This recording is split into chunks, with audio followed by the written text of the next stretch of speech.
Bem-vindos, bem-vindas, é muito bom ter vocês aqui. Muito obrigada por terem vindo ao Luna Park, por terem enviado seus trabalhos para os nossos debates. E é um prazer ter vocês aqui. Tá?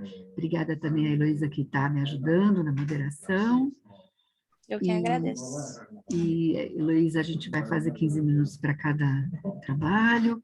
Se você puder me ajudar, avisando com 5 minutinhos. Perfeito. Eu aviso com 10 minutos, então, que o trabalho correu 10 minutos, faltando 5 minutos, eu anuncio para vocês. Vou pedir licença e eu anuncio, pode ser? Isso, pelo microfone, que é mais fácil. Perfeito, perfeito. Tá ótimo. Boa apresentação, gente. Muito obrigada. Então, eu vou fazer uma rapidíssima... Eu vou falar bem baixinho, porque eu estou num seminário aqui com mais gente, e eu vou fazer uma rapidíssima apresentação de por que nós montamos esse eixo temático. Esse eixo temático é muito caro para nós, que é políticas governamentais e práticas territoriais, conflitos e alinhamentos. Vocês devem ter notado que nós usamos uma expressão diferente de políticas públicas. Estamos usando políticas governamentais ou políticas estatais, né? Ou seja, reconhecendo e dando ao Estado o seu papel de efetivo responsável pelo planejamento territorial. Então, mas nós temos práticas, né? As práticas sociais se contrapõem, se contradizem, questionam, refutam, aderem a essas políticas. E vocês todos e todas apresentaram trabalhos muito importantes em relação a isso.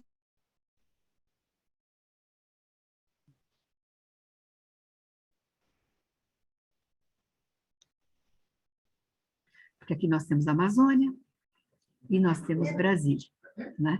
E Fortaleza também, o trabalho não está aqui ainda, mas, de qualquer maneira, Amazônia e Brasília têm um peso muito importante nessa mesa, e é nesse sentido, então, que a gente está torcendo para um debate muito frutífero.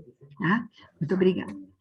Então, como Denise e Bianca não estão ainda, eu vou passar a palavra... Desculpa interromper. Oi. Eu estou. Ai, cadê? A Bianca.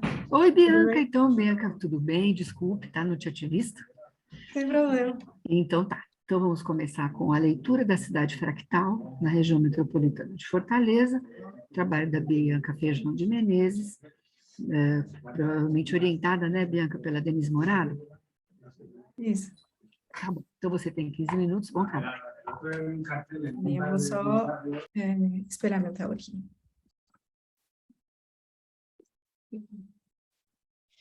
Licença, Bianca, eu não sei se você estava aqui na hora que a gente informou, que a gente vai avisar com 10 minutos de apresentação, que você vai ter mais 5 minutos, tá? Tá certo. Obrigada. Obrigada a você. Espelhou? Sim. Tá aqui.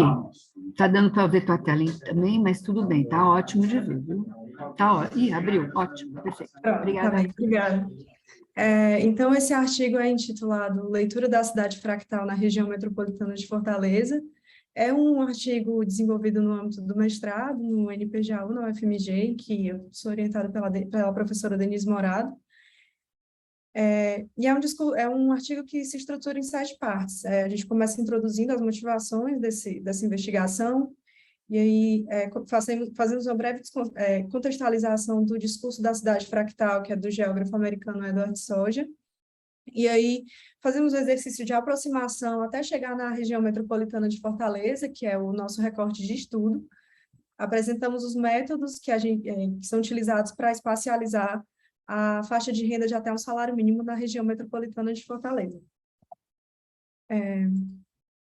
E esse artigo, ele começa contextualizando que existem dinâmicas e processos de segregação que se fazem presentes no Brasil desde os primeiros traços de urbanização, e que esses processos eles passam a coexistir com novas dinâmicas e processos também mais complexos na contemporaneidade. Então, nos interessa entender como esses processos estão espacializados e o que eles nos revelam. Então, por isso, esse artigo tem como objetivo espacializar a parcela da população de renda de até um salário mínimo no contexto da região metropolitana de Fortaleza, com base no discurso da cidade fractal do Soja. Esse não é um exercício inédito, na verdade, ele busca ampliar uma discussão que já foi trazida também por estudantes por pessoas como Tiago Canettieri, pelo João Tonucci, que são estudos que são feitos do mesmo discurso, porém na região metropolitana de Belo Horizonte. O discurso da cidade fractal compõe o que o Soja chama de 6 discursos para a pós-metrópole, que foi um estudo que ele fez na virada do século e buscava entender que novas dinâmicas estavam acontecendo, né, nas áreas urbanizadas. E, dentre eles, ele descreve a cidade fractal, que é um processo de reestruturação do mosaico social, que gera padrões mais complexos de segregação através do que ele chama de metropolaridades, e que são eixos que tanto produzem quanto mantêm a desigualdade socioeconômica. E é importante pontuar que não se trata de um desaparecimento de antigas polaridades percebidas na metrópole moderna, mas, na verdade, um processo de reestruturação desses limites sociais que produz uma geometria social mais polimorfa e mais fragmentada. Tentando um paralelo com a realidade brasileira, a gente pode argumentar que aquela divisão centro-periferia que o Vilaça argumenta como o padrão de segregação mais conhecido da metrópole brasileira, ele não deixa de existir, mas ele passa a coexistir com processos mais complexos que geram uma nova tecelagem do mosaico social, tornando-o mais caleidoscópico do que nunca. E aí o Soja traz esses discursos com 2 questões. Primeiro, que não interprete a desigualdade como uma mera consequência da globalização ou da reestruturação econômica, mas buscar desenvolver explicações empíricas detalhadas a partir de mapeamentos ou estatísticas relativas a recortes urbanos específicos, que é o que a gente faz nesse exercício de mapear a região metropolitana de Fortaleza, e que isso sirva à segunda questão, que é pensar políticas públicas que busquem combater essa desigualdade, mas que estejam mais adaptadas e que partam dessa dinâmica contemporânea mais complexa, dessa sociedade globalizada, pós-fordista, exopolitana e culturalmente heterogênea. Então, a gente começa fazendo um exercício de aproximação, apontando que, no caso do Brasil, a gente já tem uma acentuada estratificação social, que o Vilaça já falava, né, que era superior àquela encontrada nas metrópoles do primeiro mundo, e que o que a gente especula aqui é que isso pode ter consequências ainda mais profundas no Brasil se a gente considerar essas dinâmicas das políticas neoliberais do século XX, que já surtiram impactos significativos nesses países ditos do primeiro mundo, né, e podem ter sido mais intensos aqui no Brasil. Mas, ainda assim, a gente está falando de um país de dimensões continentais. Então, para evitar o risco de cair em generalizações inadequadas, a gente tenta fazer esse olhar aproximado por escalas. Então, a gente parte de uma análise mais rápida do Brasil, aproximando para o Nordeste e Ceará, até chegar na região metropolitana de Fortaleza. Então, a primeira análise, ela busca entender como está a desigualdade nessas escalas. Através da faixa de população de extrema pobreza. Então, essa aproximação nos revela que existe um crescimento nessa faixa da população que volta a reduzir na região metropolitana de Fortaleza, né, que tem o mesmo valor em percentual do Brasil, mas em relação à região metropolitana de Fortaleza, é pertinente apontar que quando a gente analisa a faixa de população empregada, é importante esse paralelo que existe maior percentual de pessoas em faixa de extrema pobreza do que pessoas desempregadas, o que sugere que já naquele ano, em 2010, existiam pessoas empregadas, mas que os moldes de contratação, a faixa salarial já não era, naquele momento, garantia de boas condições de renda, já que essa parcela da população, mesmo empregada, estava em condição de extrema pobreza. Seguindo aqui, a gente começa a fazer uns mapeamentos, e esse é o primeiro de contextualização da região metropolitana de Fortaleza. Por estar situada no litoral, ela tem uma relação muito forte com o mar, né, seja por atividades econômicas ou turísticas, e ela tem essa conformação linear e passa por diversos anos de inclusão de municípios que estão apresentados aqui, né? Então, ela começa do mais escuro para o mais claro. E existe uma dinâmica em que existe uma atividade industrial muito significativa a oeste, enquanto a leste existem empreendimentos mais turísticos e de veraneio. E aí, falando um pouco melhor sobre a base cartográfica que a gente construiu. Para entender esse processo de segregação, a gente argumenta que ele não pode ser visto como um dado estático, mas, na verdade, como uma questão processual. E, por isso, a gente adota 2 recortes temporais, que são os censos de 2000 e o de 2010, no intuito de poder comparar, né, um recorte com o outro. E aí a gente delimita a região metropolitana de Fortaleza conforme o ano de análise, né, conforme os municípios que estavam incluídos naquele momento, e vetoriza as manchas urbanas também conforme o ano que está sendo analisado a partir do projeto Áreas Urbanizadas do IBGE. Construídas as bases, a gente faz um mapeamento de densidade de pontos, que utiliza o dado do rendimento da pessoa responsável pelo município. E o mapa de densidade de pontos é também um modo que foi feito aqui em Belo Horizonte para esse estudo semelhante e que utiliza um método em que a gente seleciona esse dado que busca ser compreendido, né? No caso é o rendimento, e aí onde há maior concentração de pontos, a gente sabe que há maior presença daquele dado, e onde há menor concentração, menor presença. E para adotar como referência de valor, a gente utiliza o salário mínimo também correspondente pelo ano. Então, R$ 151 em 2000 e R$ 510 em 2010. Essa é a comparação dos mapas que a gente constrói. Então, de 2000 para 2010, houve a inclusão de municípios aqui, o crescimento da região metropolitana para leste. Existe um refinamento do método das áreas urbanizadas, então por isso que ela parece mais fragmentada. E existe também uma expansão das áreas urbanizadas, elas já se expandiam para oeste, né, onde tem essa atividade industrial que eu mencionei, mas elas passam a expandir também para leste, extrapolando os limites de Fortaleza, que antes estavam mais restritos aqui. Então, a apresentação de Fortaleza, se a gente analisar como essa dinâmica oeste-leste, meio que constrói uma visão de Fortaleza como uma cidade dual, que é uma cidade densa e pobre a oeste, em decorrência da atividade industrial, daquelas pessoas que trabalham nessas atividades, e que, por outro lado, a leste, ela é menos densa e mais rica, onde se encontra essa população que tem acesso a condomínios de vilegiatura, ou parques aquáticos, enfim, atividades que têm um caráter mais elitizado. Mas um estudo do Renato Pequeno e da Maria Clélia já mostrava que, em 2000 e 2010, existe uma intensificação da fragmentação socioespacial em Fortaleza, né, na região metropolitana, que é evidenciada pela diversidade da composição do seu tecido urbano, reconhecidamente repleto de disparidades socioeconômicas, e a expansão de formas urbanas relacionadas à segregação nas franjas periféricas. Então, essa leitura que já foi trazida pelo Renato Pequeno e pela Maria Clélia, a gente tentou entender, através do mapeamento, se a gente conseguia perceber, de fato, essa fragmentação e essa complexificação. Então, a gente tem aqui o mapa de... Licença, Bianca, você tem mais 5 minutos, tá?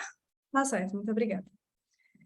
E aqui a gente tem o mapa de 2000, que é aquela base em que os pontos estão mapeados aí conforme as zonas censitárias analisadas e que revelam que essa parte da população que ganha cujo rendimento é de até um salário mínimo, reside, de fato, em Fortaleza, muito concentrado na parte oeste e expandido também para municípios que encontram-se a oeste, corroborando para aquela leitura inicial de leste e oeste, né? É importante pontuar que, nesse momento, a gente teve apenas 1,5 das amostras válidas nessa faixa de renda. E aí, já no segundo recorte, que é aquele de 2010, essa mesma faixa de renda, de até um salário mínimo, ela tem um crescimento muito maior em termos de amostras, ela passa a representar 22,7% das amostras válidas, e ela apresenta, claro, ainda uma concentração a oeste, mas uma dispersão no município de Fortaleza como um todo, bem como uma dispersão para outros municípios da região metropolitana, já sugerindo pequenas concentrações, como aqui em Horizonte, em Taitinga, Maracanaú, aqui, Pacatuba, de fato, rompendo com essa lógica dual. E aí a gente reparou também que é possível um paralelo com o discurso do Pedro Abramo da cidade confusa, ou seja, A faixa da população de menor renda, frente à demanda de um espaço para morar, pode recorrer a duas economias, que primeiro é a economia da proximidade, né, buscando ocupar e residir em áreas mais centrais, o que gera uma dinâmica mais compacta, ou a economia dos custos, da redução dos custos, em que a população recorre ao, por exemplo, o submercado de loteamentos periféricos, que é mostrado aqui por essa dispersão de pontos. E aí, diante dessa discussão, a gente percebeu que existe uma faixa do município de Fortaleza que permanece não ocupada, que eu, por morar lá, sei que são dos bairros mais elitizados. E por isso a gente resolveu investigar também se houve alguma mudança numa faixa de população de acima de 10 salários mínimos. E o que se percebe é que, primeiro, a quantidade dessa parcela da população se reduz entre um censo e outro. Antes ela representava 9,8% das amostras, ela passa a representar 3,6%, e ela ocupa, de fato, aquela parcela que a faixa de até um salário mínimo não consegue acessar.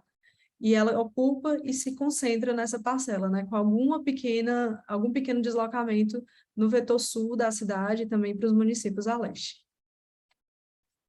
Por fim, como considerações finais, a gente argumenta que existe, de fato, uma complexificação na distribuição da população e um rompimento com essa lógica dual de segregação leste e oeste no município, mas a gente traz como ponto de melhoria, primeiro, a gente analisou somente a renda, então, se a gente for conseguir incrementar numa análise multifatorial que inclua dados como raça, gênero, macroacessibilidade, acesso à infraestrutura, pode ser uma maneira de gerar uma análise mais rica e que traga outras contribuições. Depois, o refinamento dos métodos que é possível, primeiro, analisando a renda per capita da população e não a renda do responsável do domicílio, e também a definição de um valor mais específico para a linha de pobreza, que não seja o salário mínimo, mas que considere também o custo de vida naquele recorte. O Censo 2022, que está sendo realizado, é uma possibilidade de gerar um terceiro recorte temporal a essa análise, né, que garante ainda, incrementa essa noção processual e possibilita outras compreensões ainda mais recentes de como isso está acontecendo. E, por fim, esse exercício de lançar a luz sobre a desigualdade, ele é importante não no sentido de comprovar nenhuma teoria, mas muito mais de embasar alternativas de combate à desigualdade que sejam mais adaptativas a essas dinâmicas contemporâneas que são percebidas. É isso que eu tenho compreendido. E, por fim, queria agradecer à CAPES pelo apoio financeiro. É isso, gente. Falei muito rápido, mas espero que tenha dado certo. Obrigada. Sim, deu super certo. E obrigada também por estar no tempo, né? Ainda mais que nós temos os 5 trabalhos aqui. Obrigada, viu, Bianca? Obrigada a você. Muito bem, muito bom. E obrigada, Heloísa, aí pelo controle. Vamos, então, ver o elefante na loja de cristais. É um título bem interessante, né, bem inteligente, né, sobre a ação dos governos militares na produção do espaço urbano e regional da Amazônia, com Luana Castro da Silva, Camila Diniz Oliveira, Ana Cláudia Duarte Cardoso, Raul da Silva Ventura Neto. Muito obrigada, bom trabalho. Obrigada. Camila? Vou compartilhar aqui. Ela está compartilhando. Obrigada. Bom dia, me chamo Luana Castro, eu sou mestranda no PPGAL da UFPA. O artigo foi escrito por mim, pela Camila Oliveira, pela professora Ana Cláudia Cardoso e pelo professor Raul Ventura Neto. Tem o título Elefante na Loja de Cristais, a ação dos governos militares na produção do espaço urbano e regional na Amazônia. Essa pesquisa ela tem origem na provocação de um trabalho da disciplina de História do Urbanismo, nosso programa, e ela só foi possível graças ao encontro de pesquisadores de diferentes Amazônias que existem dentro do nosso bioma, estão aqui reunidos no único programa, né, de pós-graduação da área da região norte. A partir desse encontro foi possível identificar os mesmos processos em diferentes partes da região para investigar a política regional e urbana para a Amazônia no período da ditadura militar. Pode passar.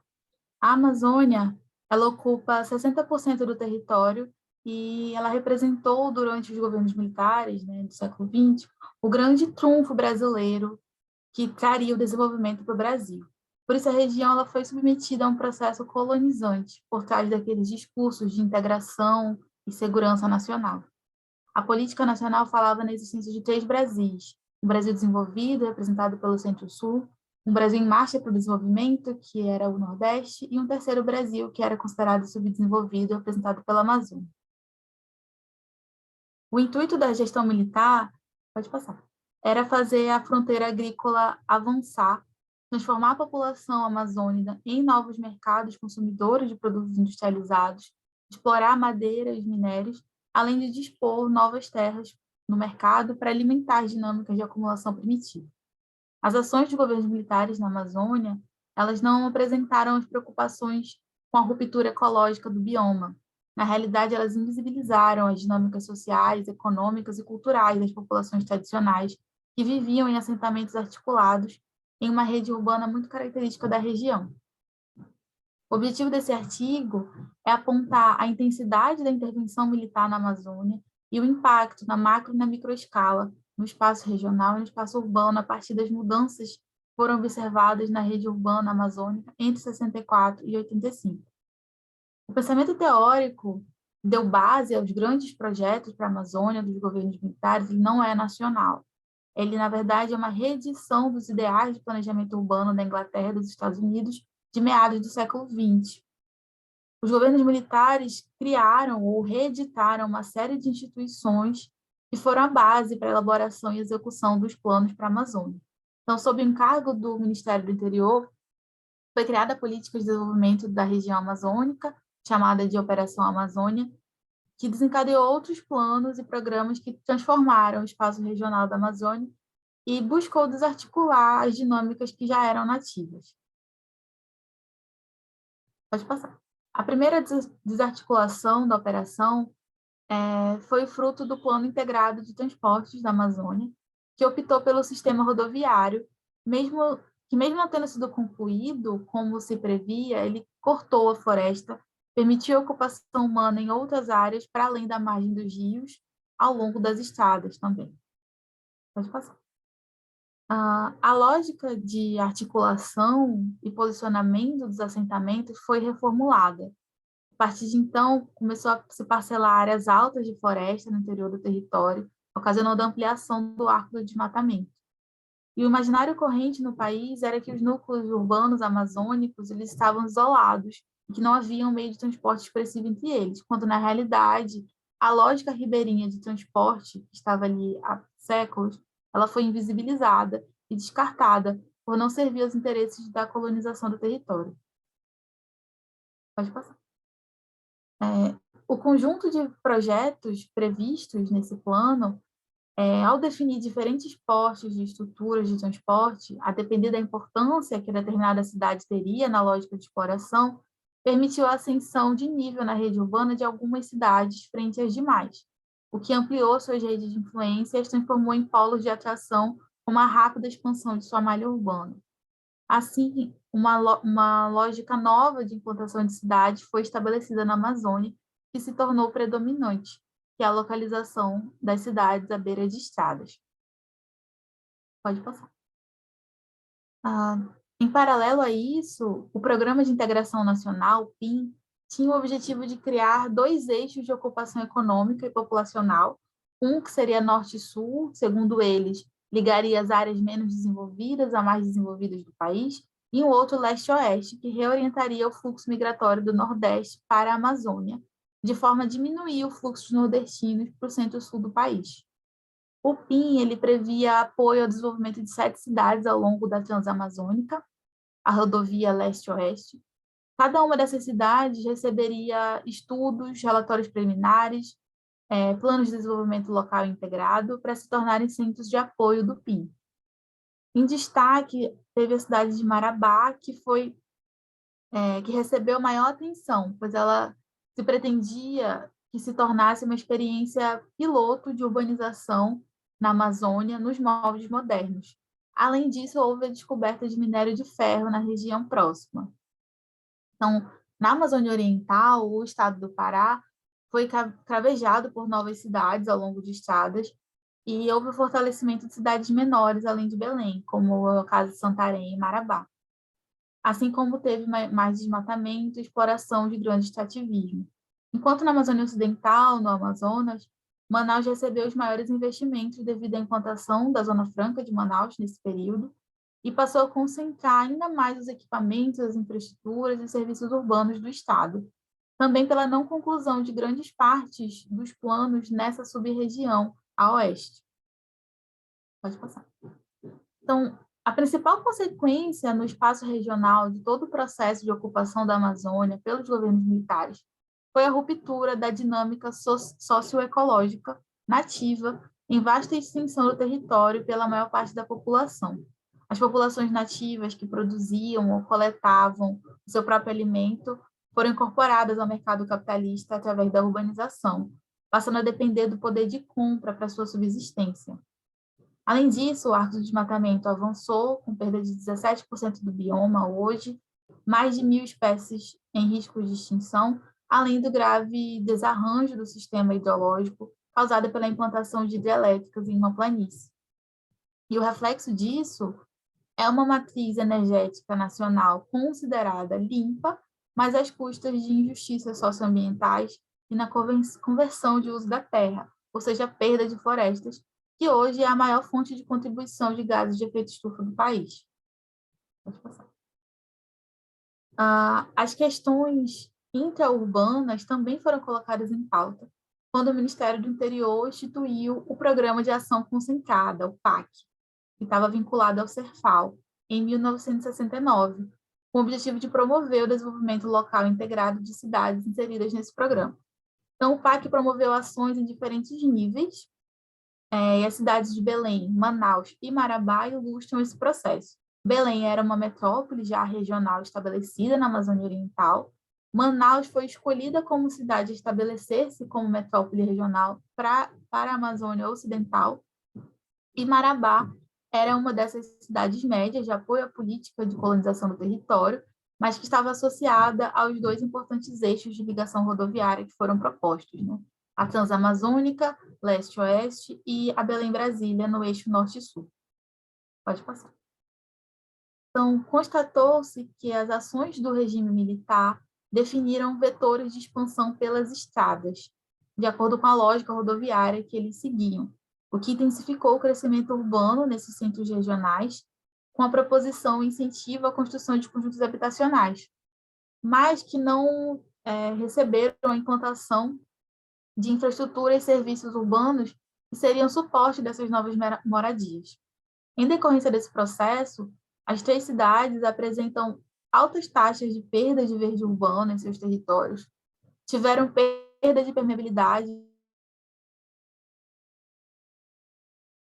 de suas bacias, o que ocasiona o fenômeno da ilha de calor, também intensificado com o aumento da mancha urbana, o que agrava os períodos de calor intenso e reduz os períodos mais amenos nessas cidades.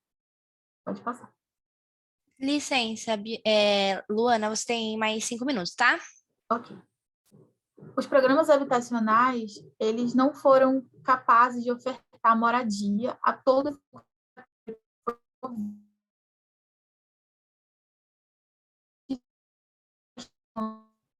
Está falhando bastante, Luana. Será que somos nós? Eu? Todo mundo está sentindo, pessoal? Sim. Luana? Eulália? Sim. Eu posso continuar, porque eu acho que ela tem um problema, né? Então, obrigada, Ana Cláudia. Então, utilize esses seus 5 minutos, por favor. Tá.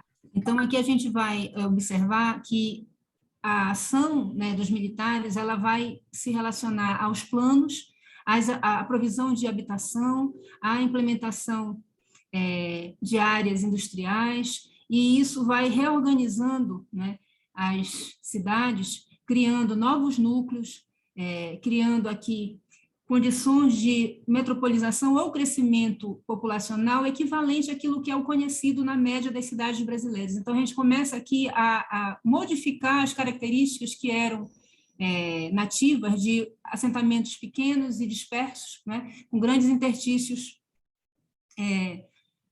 os separando, mas criando uma rede que se interrelacionava. Então, assim, as pessoas olham as redes urbanas, a rede urbana brasileira e olham, a Amazônia é um vazio, não tem cidade. Não, gente, é que tudo era muito diferente, a maneira como se operava. Pode passar, por favor.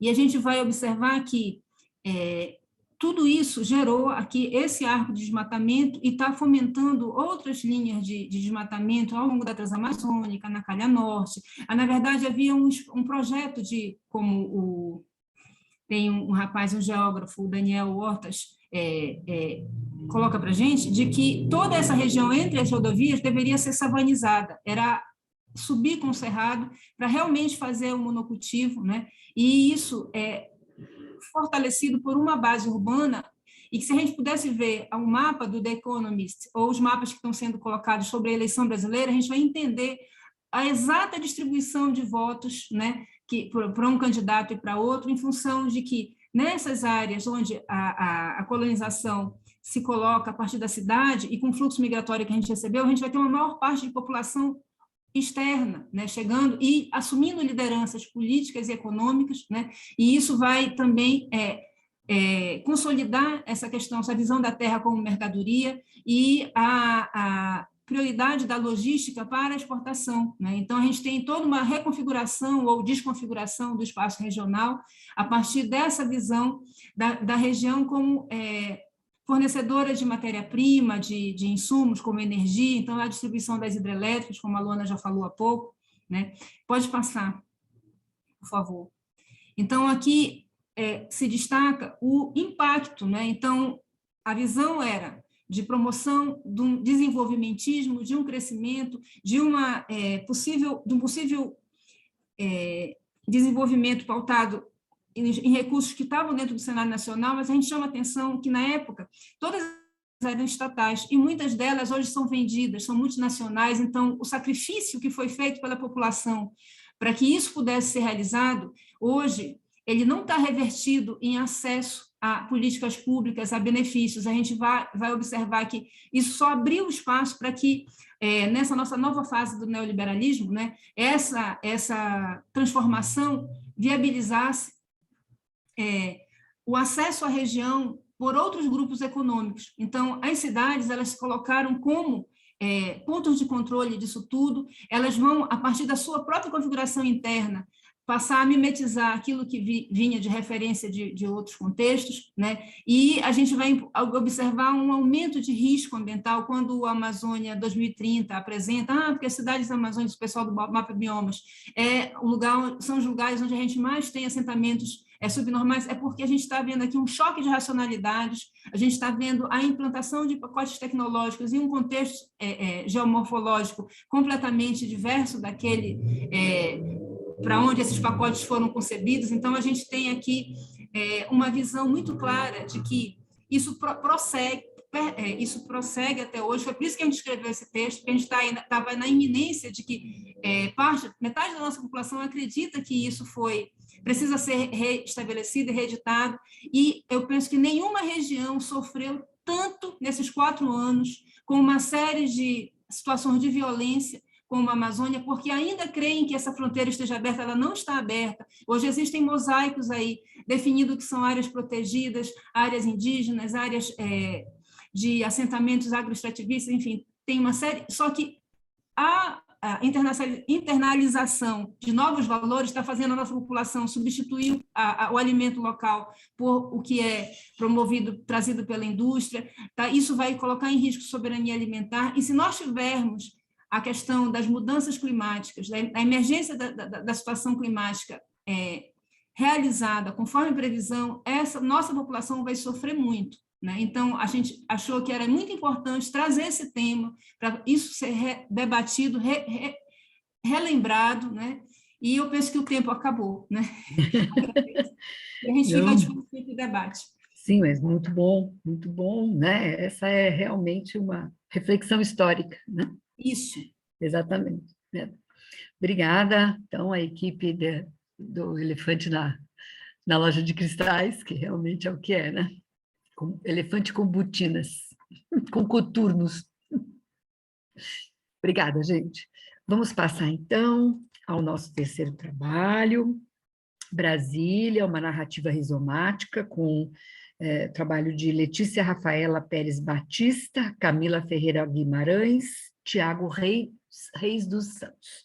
Então, obrigada e bom trabalho. Obrigada, Heloísa, por coordenar o tempo.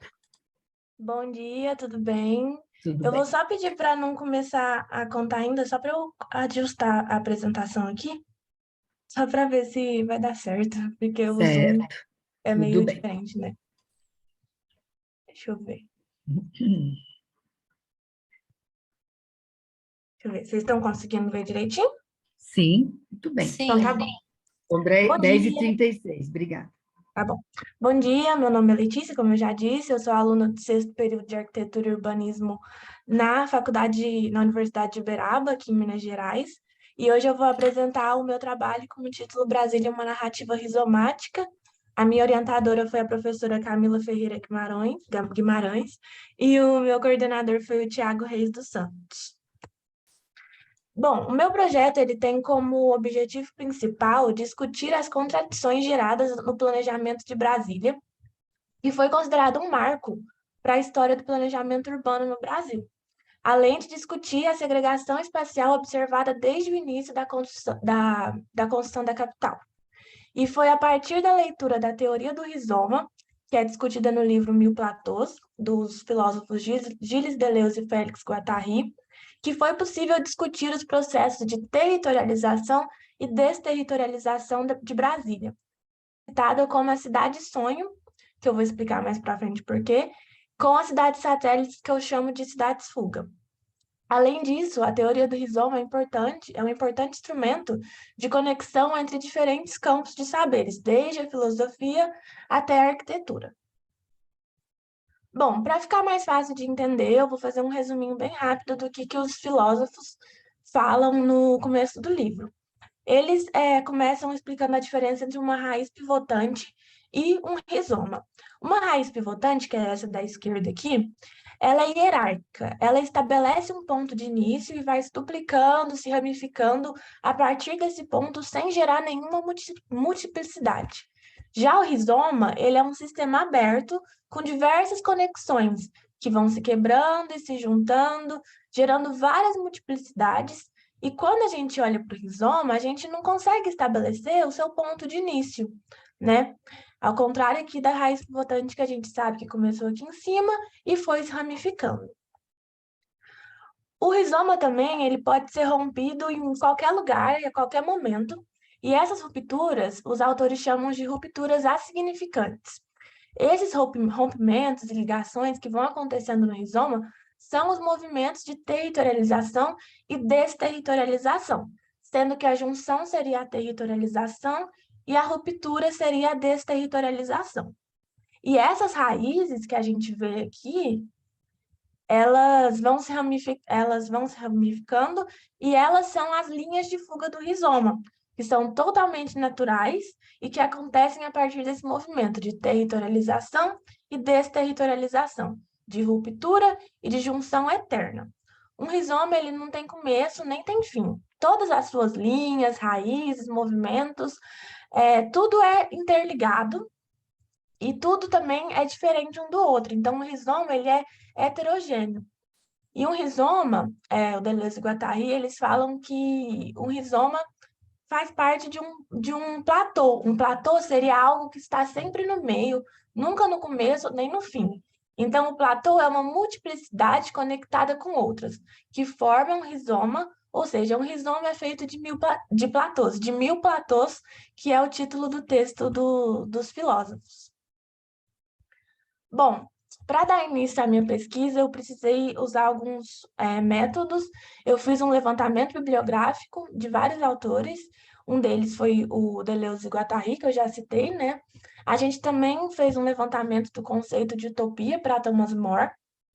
E, a partir, então, desse levantamento, da leitura de revistas disponibilizadas pelo governo federal, a gente aplicou a leitura rizomática em Brasília a partir do método comparativo entre a teoria do rizoma e os mapas cartográficos que um ex-arquiteto e ilustrador, que é o Mark Nigui, ele disponibiliza na internet.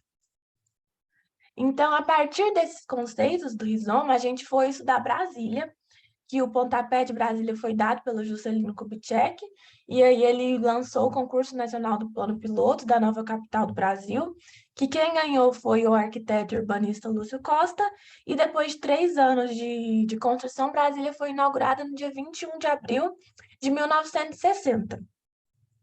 A construção de Brasília, então, é associada a uma utopia, um exemplo de utopia. Utopia, para Thomas More, é uma palavra corrente na filosofia do poder, seja política ou jurídica, que pretende evocar uma espécie de sociedade ideal. E Brasília, então, é associada a uma utopia porque desde antes da construção dela, da sua inauguração, eles divulgavam a cidade como uma cidade perfeita, uma cidade ideal, onde todos os seus problemas iam ser resolvidos como uma cidade sonho mesmo. Tanto que a gente pode ver nesse cartaz aqui que eles falam: a construção da nova capital marca o início de uma nova era para o Brasil. Seja um pioneiro da grandeza nacional.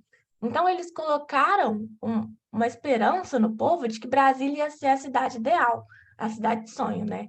Só que, na realidade, não foi isso que aconteceu. Brasília é uma cidade planejada, todo mundo sabe disso, e o planejamento do Lúcio Costa, ele é um tipo de planejamento com um traçado muito impositivo. Eu não sei se vocês já foram em Brasília, mas eu tive a oportunidade de ir lá esse ano com a faculdade, e eu percebi que Brasília é uma cidade com predomínio de automóveis, que eles respondem às necessidades contemporâneas de um modelo neoliberal. Então, lá você não consegue ir passeando de acordo com os seus desejos, porque não é uma cidade para isso, você tem que seguir o traçado que foi imposto no planejamento. Então, lá em Brasília, os seus desejos são limitados por causa desse traçado impositivo do Lúcio Costa, além do modelo econômico e político que são impostos. Então, é por causa... Deixa eu ver, acho que eu pulei um sem querer. É por causa dessa limitação dos desejos que as cidades satélites elas vão aumentando, porque elas surgiram junto com a construção da cidade de Brasília. Elas eram pequenas vilas feitas para os trabalhadores da capital, e aí, depois de um tempo, as cidades satélites foram uma alternativa para evitar o alastramento das favelas, e hoje elas são conhecidas como cidades administrativas. E aí, então, de uma utopia, Brasília passou a ser uma distopia. Então, as cidades satélites, elas são vistas no modelo rizomático como linhas de fuga do rizoma Brasília, que foram surgindo seja pelas ocupações e tentativas de sobrevivência em meio a um projeto de modernização da nação, ou pelas novas edificações que buscavam uma monumentalidade. Então, o More, ele admite que as sociedades distópicas se caracterizam pela inexistência de direitos e garantias fundamentais, sendo que a principal vítima sacrificada no altar dos estados é a liberdade. Então, é por essa privação de liberdade dos moradores que as cidades satélites foram surgindo e a cidade de Brasília foi se tornando uma cidade distópica. Além da privação de liberdade dos moradores, né, eles também tinham seus direitos de existência negados. Então, eles precisavam buscar esses direitos em outros lugares. E como eu já citei anteriormente, o movimento em Brasília era todo planejado e ia contra o desejo de desterritorializar e territorializar as pessoas. Então, pelo fato de um rizoma ser aberto, essa tentativa de limitar os movimentos deles em Brasília foi fazendo surgir as linhas de fugas nas cidades satélites. Então, as pessoas se desterritorializaram da capital para se reterritorializarem nas cidades satélites, onde a sua existência era valorizada, eles tinham melhores condições de vida, eles podiam se desterritorializar e territorializar, se romper e se juntar quantas vezes eles quisessem, do jeito que quisessem. Então, aqui nessa imagem, a gente consegue perceber o rizoma que foi se formando de Brasília como uma cidade satélite, sendo que as pessoas foram se desterritorializando do plano piloto e foram se reterritorializando nas cidades satélites, com essas linhas de fuga aqui, criando um rizoma. E aí, nesse sentido, o morador de Brasília se configura como um territoriante. Territoriante, segundo Munhoz, é aquele que vivencia fragmentos de territórios e transita entre eles, um processo constante de movimentos entre territórios. Já para Catiari, nós não habitamos cidades, mas territórios indefinidos, sendo que as fronteiras são meramente administrativas e artificiais, não tem qualquer sentido geográfico, simbólico ou político. Então, os moradores de Brasília, que foram para as cidades satélites, eles são territoriantes porque eles fazem esse movimento nesse território indefinido, nesse fragmento de território que fica ali entre Brasília e as cidades satélites. Então, para concluir... Licença, Letícia, você tem mais 5 minutos, tá? Tá bom, eu já estou concluindo, obrigada. Perfeito. Então, para concluir, a gente percebe que a cidade de Brasília vai contra o princípio básico de um rizoma, já que a proposta inicial de Brasília visava a hierarquização e a setorização do espaço, coisa que a gente encontra lá na raiz pivotante, mas não no rizoma. Então, a gente percebe que um rizoma inconscientemente encontra uma maneira de buscar suas linhas e criar suas multiplicidades, sendo que esse lugar que eles se encontram são as cidades satélites, que nasceram a partir do movimento de fuga dos trabalhadores e antigos moradores que buscavam melhores condições de vida. Então, por mais que a proposta da nova capital do Brasil tenha superado muitos desafios, tenha sido transformadora de muitos jeitos, seu projeto tentou condicionar os movimentos de territorialização e desterritorialização dos habitantes.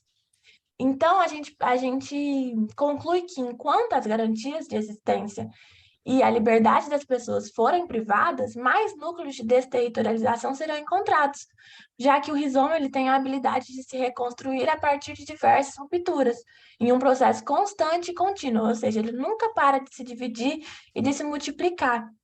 Então, por fim, esse trabalho ele mostra para a gente que a leitura a partir do modelo rizomático de Deleuze e Guattari, ela é ainda muito pertinente para compreender a complexidade da cidade contemporânea. E é isso. E aqui estão as minhas referências principais. Obrigada, Letícia, pela sua apresentação, pelo tempo. E, muito bem.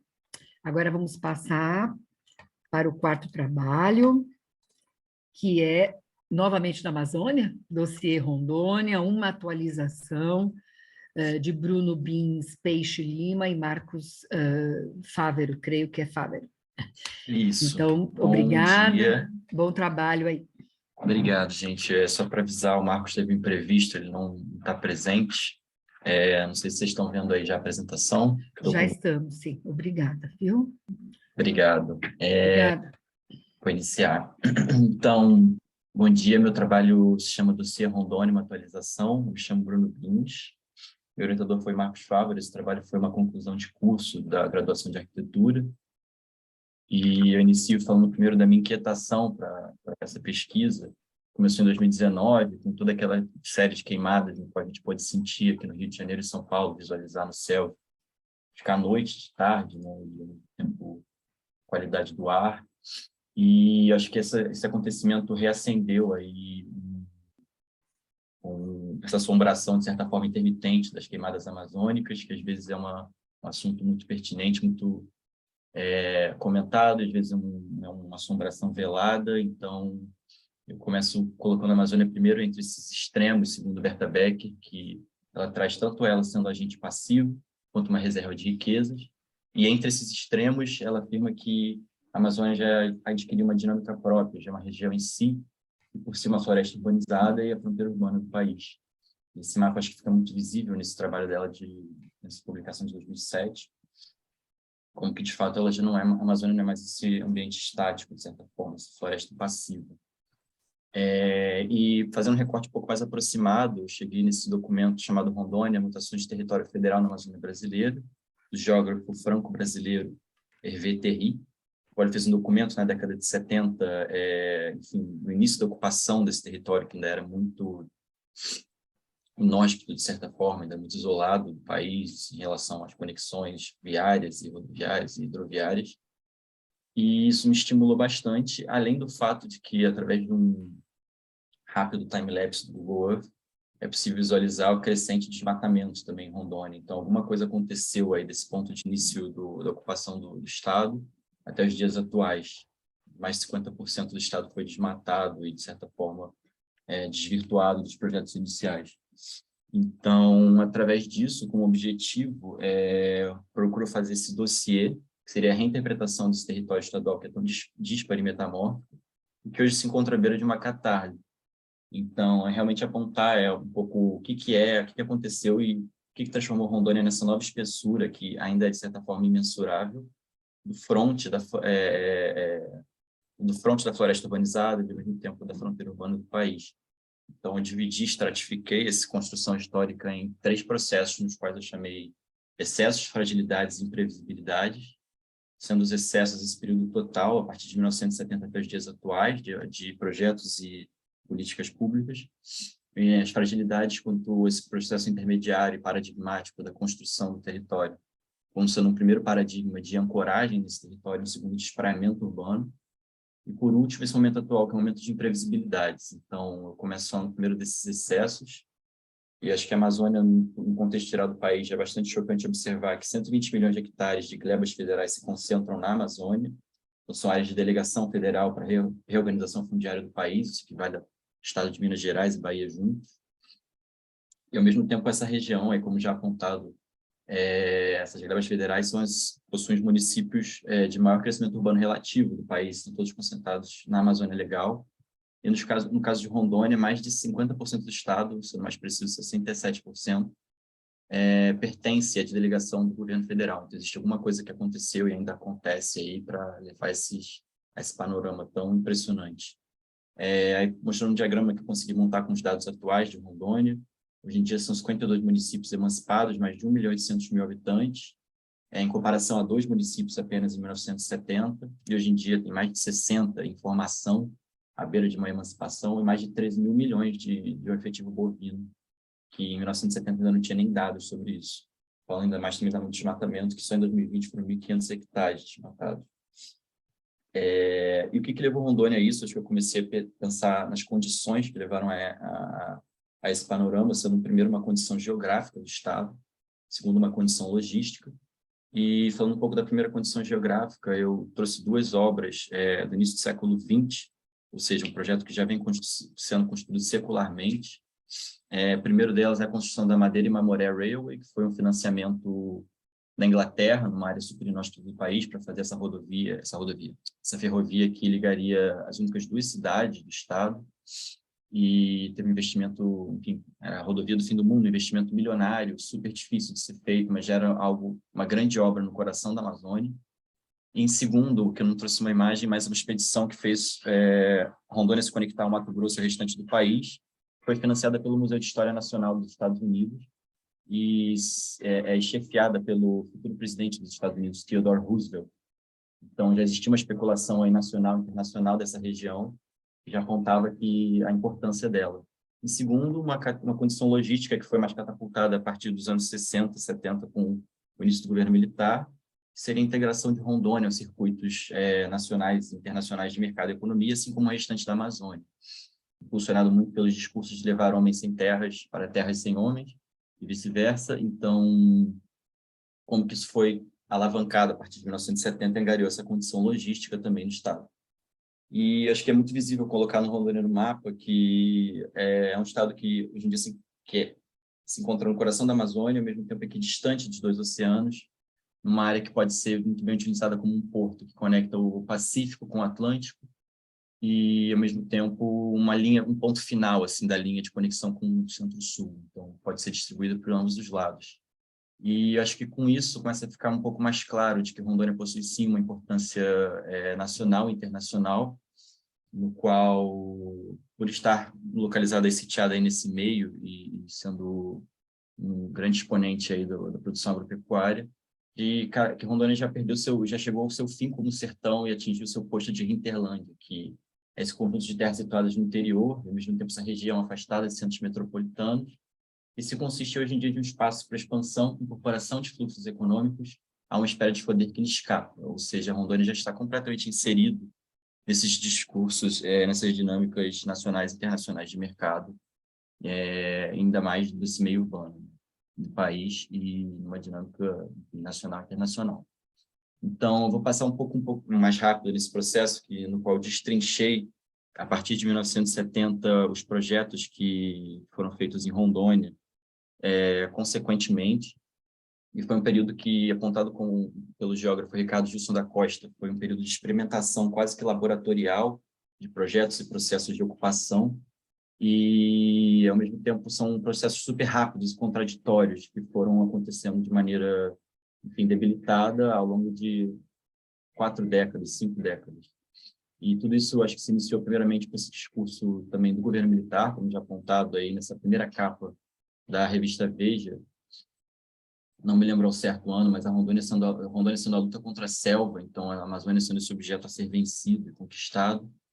E, nesse momento, eu preferi me apoiar achei pertinente me apoiar no conceito de paradigma, do Thomas Kuhn, para poder identificar esses 2 períodos de ocupação de Rondônia que são tão díspares e completamente contraditórios, no qual ele diz que paradigmas fornecem problemas e soluções modelares para uma comunidade praticante de uma ciência, ou seja, eles delimitam um horizonte de possibilidades e um panorama fechado em si, sendo esse primeiro paradigma de 1970 até 1990, com uma ocupação ainda mais de subsistência, de certa forma com lotes mais rurais e familiares, de uma ocupação de assentamentos rurais, dos projetos do governo, e um segundo momento, a partir de 1990 até os dias atuais, seria da inserção de grandes empresas, grandes loteamentos e a inserção completa no mercado econômico dessas dinâmicas atuais, assim, de commodities e tudo mais. Minha tela está meio ruim, desculpa.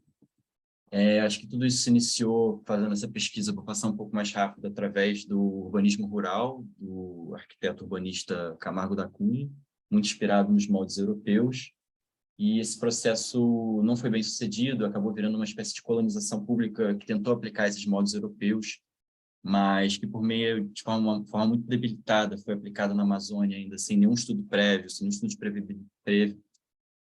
nenhum estudo de viabilidade. Então, eram lotes basicamente demarcados no meio de uma floresta virgem, no qual os colonos vindos do sul recebiam as instruções diretamente na BR-364, e então um processo que era para ser familiar, simples e controlado, com um número preciso de novos imigrantes, acabou se deturpando, visto a deficiência de infraestrutura, a ausência de serviços básicos e a falta de assistência. Então, um projeto que iniciou como rural e de subsistência acabou virando urbano e de expansão. No caso, as cidades que eram antes pontos de apoio acabaram virando grandes cidades de ancoragem na BR-364. E aí, à esquerda, acho que é possível ver um pouco desse fluxo migratório. Isso é um desfile de 7 de setembro, mas a quantidade de pessoas nessa época já era infinitamente maior do que o governo esperava e planejava.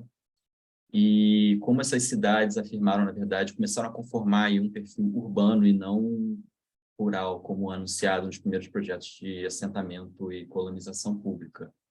E, a partir de 1990, para tentar reverter Licença, Bruno, 5 minutos, tá? Ok, vou dar uma acelerada. Obrigado. Nesse segundo momento, a partir do segundo paradigma, criou-se o Plano Agroflorestal de Rondônia, que era para tentar controlar um pouco essa situação criada.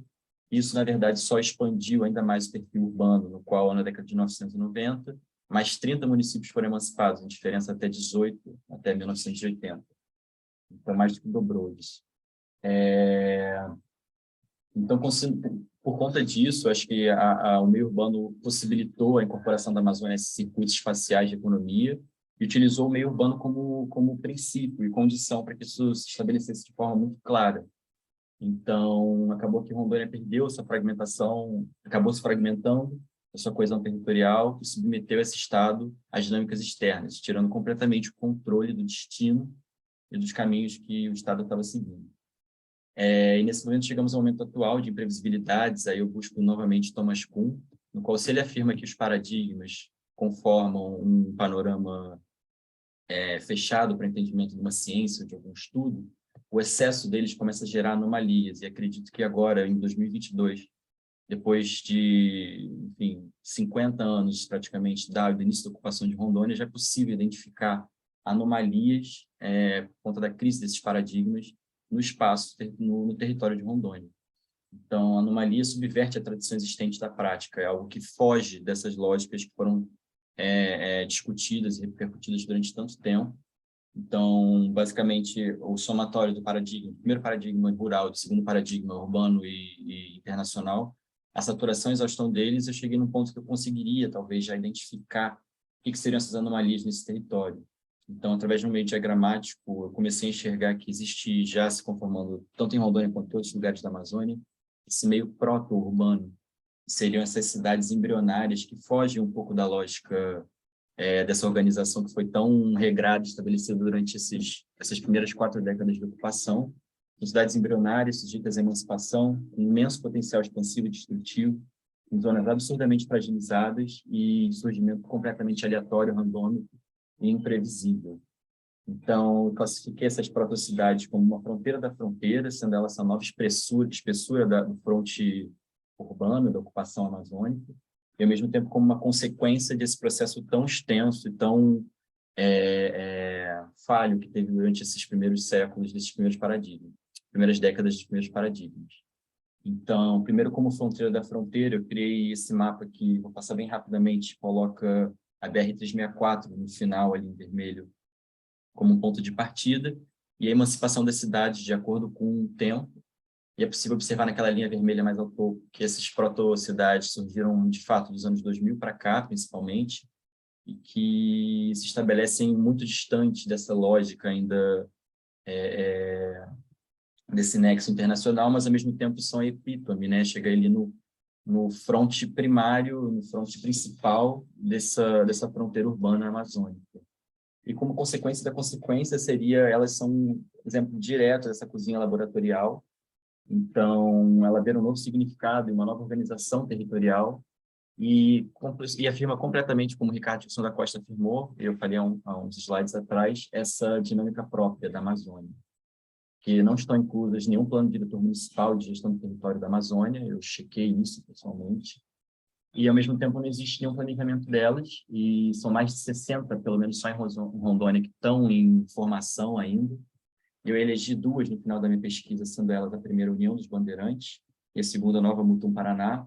União dos Bandeirantes é uma protocidade que já está à beira de uma emancipação e hoje em dia possui uma receita maior de exportação de madeira, maior do que de Porto Velho, inclusive, e está dentro de uma reserva natural. Eles estão em processo de emancipação agora, nesses últimos anos, e realmente possui um potencial destrutivo e de crescimento enorme. Assim como Nova Mutum, Paraná, que é o outro extremo dessa condição randômica dessas protocidades, que é uma cidade que foi criada como sendo provisória provisória não, mas de realocação de populações removidas por conta de hidrelétricas, mas já se encontra em total abandono, visto seu planejamento super rigoroso e, ao mesmo tempo, funcionalista, que não se encaixa nas dinâmicas locais. Então, só mostra um pouco desses extremos, de como essas cidades que surgem não existem planejamento, não existem condições, ao mesmo tempo umas que crescem, outras deixam de existir rapidamente. E, por fim, essa pesquisa tenta anunciar essa abertura para desdobramentos futuros e revelar esses espaços com virtualidades contidas nesse momento atual, e, ao mesmo tempo, sinalizar a existência dessas protocidades como esse novo fronte, né, essa nova espessura da fronteira urbana. E, por fim, dando a elas essa dinâmica própria e mostrando como Rondônia já trilha seu próprio caminho como região. Desculpa a demora, gente. Obrigado. Não, foi certinho. Muito obrigada. Foi em cima. Obrigadão. Então, vamos agora ver o 524, Brasília. Deixa eu interromper aqui. Sim. Desculpe, Brasília, a ocupação da cidade planejada em revista, dos autores Maricilda Sampaio da Rocha e Valério Augusto Soares de Medeiros. Obrigada e bom trabalho. Olá, vocês veem aí a tela? Compartilhamento? Sim, mas está aparecendo a barra da esquerda. Precisa, Aê, ela é perfeito, cheia. Isso. perfeito. Está ótimo, obrigada. Beleza. Bom, meu nome é Maricilda. Eu vou apresentar, então, para vocês o trabalho Brasília, a ocupação da cidade planejada em revista, elaborado em parceria com o professor Valério Augusto Soares de Medeiros, que foi o meu orientador. Esse artigo é advindo da dissertação de mestrado que foi defendida em 2021, que trata, então, do planejamento urbano de Brasília. Então, o tema norteador da pesquisa é esse planejamento urbano oficial, né, elaborado pelos detentores legais da atribuição de dever de constituir, de gerar e planejar a cidade frente à efetiva ocupação que ocorre no território. Então, o estudo de caso é Brasília, que é entendida como o Distrito Federal como um todo. O recorte temporal adotado, então, foi de 1958 a 2019 e foi subdividida em 4 grandes etapas. Cada etapa, por si, foi constituída por períodos de acordo com as manchas disponibilizadas oficialmente pelo governo local. Após a revisão de literatura, então, foi estruturado os períodos de análise a partir da proposta de Paviani, de 2007, em 4 etapas. A etapa 1, então, que é considerado por Paviani o período pioneiro, ele vai de 1958 a 1975, sendo, então, 17 anos. Esses períodos foram organizados de forma a contribuir, a observar a legislação pertinente para cada etapa. Então, nessa primeira etapa, a gente tinha como norteador da ocupação do território ainda o relatório do Plano Piloto de Brasília. A segunda etapa, que Paviani considera rico em ações para a consolidação de Brasília, vai de 1976 até 2017, então são 21 anos de análise. E aí, outra característica dessa etapa, então, é que começa um macro planejamento do Distrito Federal como um todo, a partir dos planos de ordenamento territoriais. E nesse período também a gente tem o importante documento Brasília Revisitada, de 1986. A terceira etapa vai então, de 1998 até 2009, 11 anos, e no qual a gente tem a vigência do primeiro Plano Diretor de Ordenamento Territorial, similar aos moldes que nós temos hoje. E é a etapa considerada por Paviani como de início do fortalecimento da metropolização de Brasília. Já a etapa 4, que vai de 2010 até 2019, então são 9 anos, sob a vigência do atual Plano Diretor de Ordenamento Territorial. Nessa etapa, então, Paviani destaca a questão do fortalecimento da rede integrada de desenvolvimento econômico de Brasília e do entorno. Para a elaboração do trabalho, então, foram consultadas plantas, imagens aéreas, normas e legislação que nortearam toda a ocupação do território. Para isso, então, foi utilizado o SISDUC, que é o Sistema de Documentação Urbanística e Cartográfica do DF, que é alimentado pelo governo local, governo distrital, em que é possível se obter todos os projetos urbanísticos desde o início do planejamento da capital até a sua implantação, até os dias atuais. Desses documentos, no montante de 4.537 documentos, foram selecionados 667, que eram efetivamente plantas, projetos urbanísticos, e esses projetos, então, foram sistematizados em planilhas, né? Então, foram distribuídos pelas RAs, que são as regiões administrativas, já que Brasília não tem cidades, e foram elencados, então, pelo ano, né, dos períodos que foram disponibilizados no Geoportal e agrupados de acordo com as 4 macroetapas de estudo. Então, com isso, qual que era o objetivo do trabalho? Verificar a relação entre a ocupação diacrônica real do território frente ao que foi projetado pelo poder público. Então, com isso, se buscou a base de dados do Geoportal, que é outro sistema, paralelo ao SISDUC, mantido pelo governo. Então, foi possível verificar shapes, né, de lotes registrados, que é o primeiro aqui em cima, né, que apresenta todos os lotes registrados do Distrito Federal, e a segunda imagem no meio, então, apresenta as manchas urbanas para os períodos que foram adotados de análise. Então, isso foi levado para o QGIS, e para cada projeto, aqui a gente tem um exemplo logo aqui abaixo, cada projeto que foi elaborado, registrado, foi elaborado, então, um shape no QGIS, para representar esse projeto, para se obter, então, as áreas, né, desses polígonos, e foi, então, criada uma camada só desses projetos para cada período de análise, e foram, então, coloridos na cor cinza para destacar. E esse procedimento metodológico, que foi criado para o primeiro período de análise, de 1958 a 1960, ele foi replicado para os demais períodos. Então, a partir da camada de lotes registrados, foram verificados 388.158 feições no formato de polígonos, que representam cada lote registrado no DF. Isso ajudou, aqui eu trago para vocês essa imagem de como foi feito, né? A partir de cada lote registrado foi possível traçar pontos de georreferenciamento, e a partir de um projeto como esse que está aqui destacado em branco, né? Se fez todo o georreferenciamento e foi criado, então, o polígono referente a esse projeto. Após isso, com a camada de shapes referente às manchas urbanas, então, se procedeu uma sobreposição da mancha urbana referente ao período, que foi destacada na cor vermelha, para, então, se fazer essa sobreposição e ver a relação dos projetos elaborados pelo governo, aqui em cinza, frente aos projetos, frente à ocupação realmente que ocorreu em vermelho.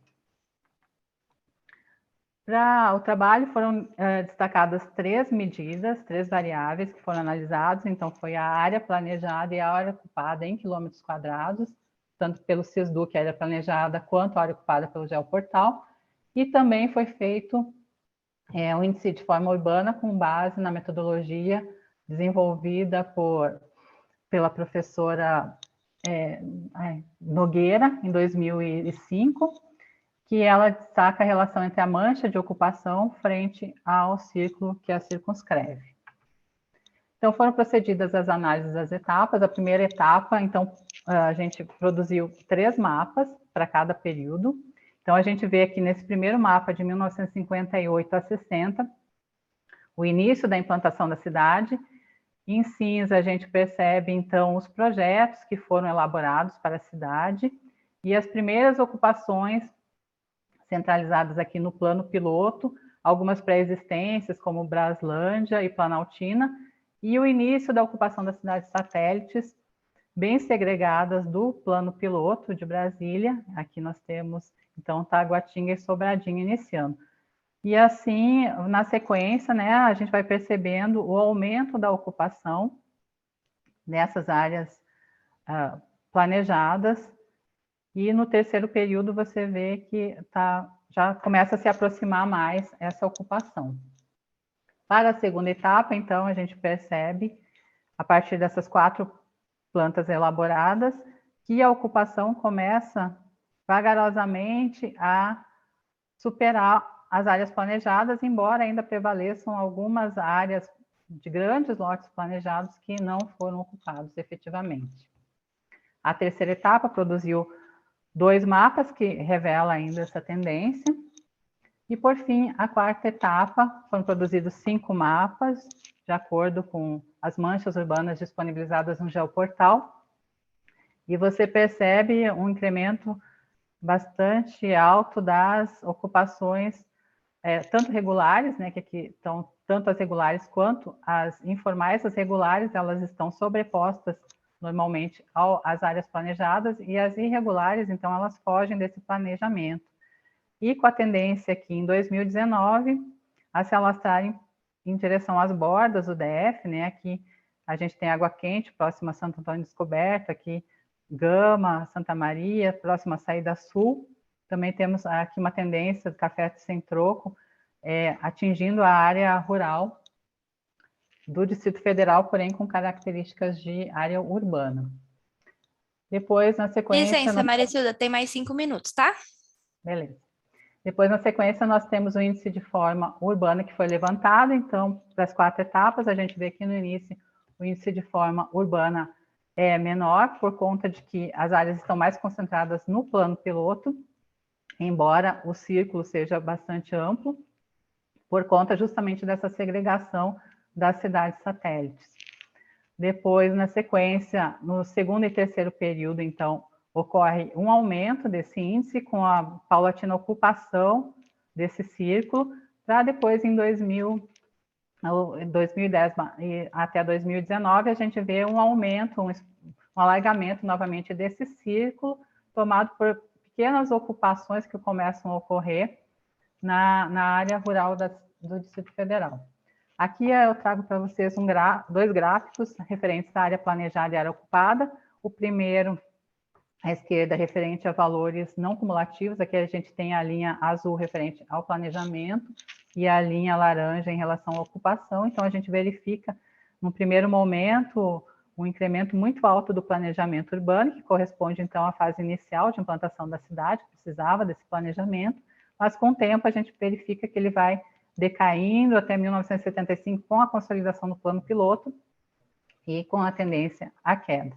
Já em compensação, a ocupação, ela tem flutuações, né? Possivelmente a depender do contexto socioeconômico, político da etapa, mas por esse segundo gráfico, com dados cumulativos, a gente percebe a tendência do crescimento constante da ocupação urbana, enquanto que o planejamento oficial tem o primeiro boom, e depois ele vai diminuindo o seu crescimento, tendendo a quase uma reta horizontal.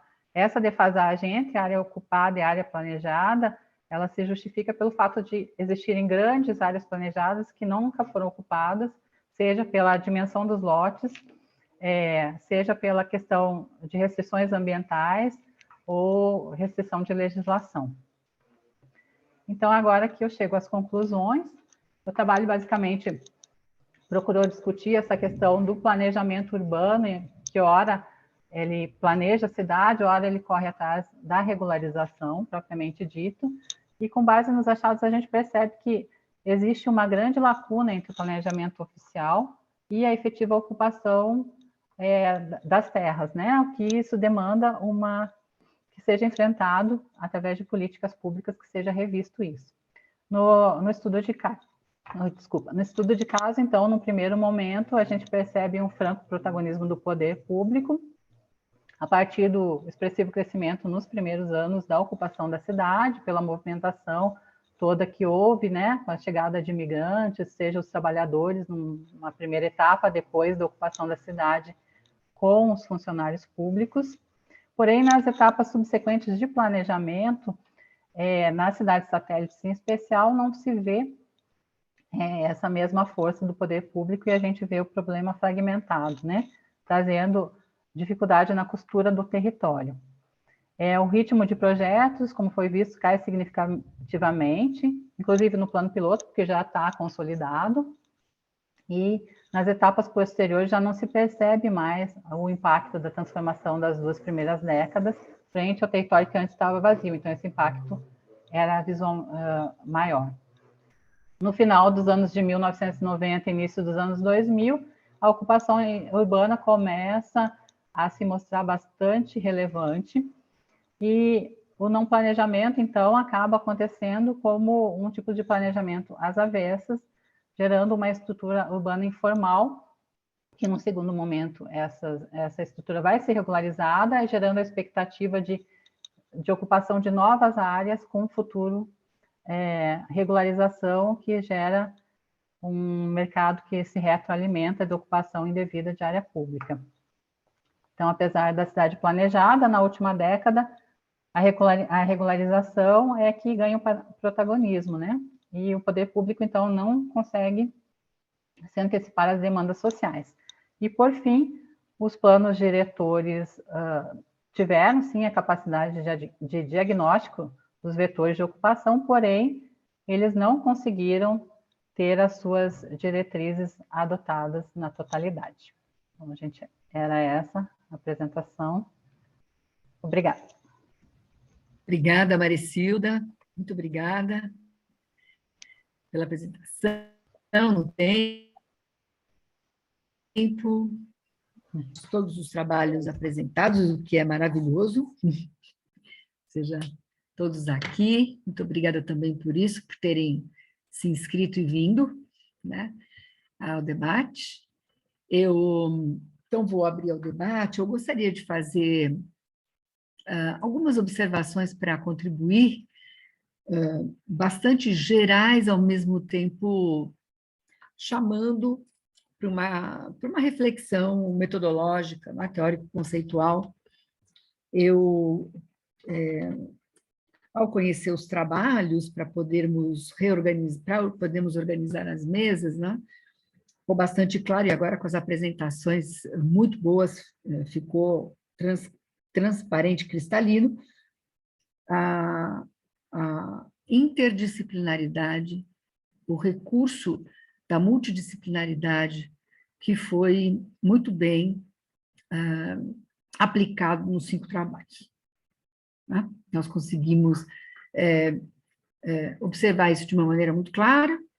Em primeiro lugar, porque todos os trabalhos se inserem no que nós podemos chamar o quadro teórico-metodológico da produção do espaço, né? Inclusive nos moldes do Henri Lefebvre, e, em segundo lugar, porque nosso campo, né, os nossos campos disciplinares da arquitetura e do urbanismo, eles são totalmente multidisciplinares, com a geografia, economia política, filosofia, e aqui está bastante demonstrada esse recurso bem utilizado por vocês. O de Fortaleza ficou muito claro, né? Ele está no campo da produção do espaço, inclusive da discussão da metropolização, com a geografia, inclusive recursos analíticos, né, vinculados à geografia, assim como esse último trabalho apresentado pela Maricilda, né,